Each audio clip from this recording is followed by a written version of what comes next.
Mon mot de fin, ça sera sur mon grand frère, Debodo Lukumfa, Tesla, qui en ce moment est incarcéré à la Maka. ouais. J'ai vécu ce qu'il vit aujourd'hui. Et je pense que la culture ivoirienne n'a pas besoin de ce genre de choses. Tesla. On a besoin d'être unis.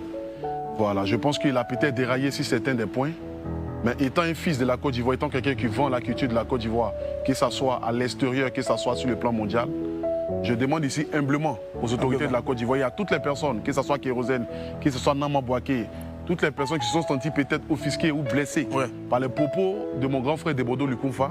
Humblement ici, étant un artiste, étant un influenceur, je me mets ici à genoux pour demander à l'État de Côte d'Ivoire si vous pouvez avoir pitié dans le but de libérer ce grand frère-là, afin qu'il puisse regagner sa famille, regagner ses miens, regagner la culture de la Côte d'Ivoire.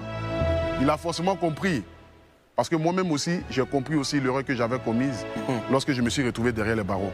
Mais la Côte d'Ivoire a besoin de tous ses fils et ses filles, parce que nous partons vers la réconciliation totale, et dans cette réconciliation totale, nous devons mettre de l'eau dans notre vin, dans le but de pouvoir apporter une lumière. Que Dieu bénisse la Côte d'Ivoire. J'espère que mes paroles et mes propos n'ont pas heurté la sensibilité de qui que ce soit.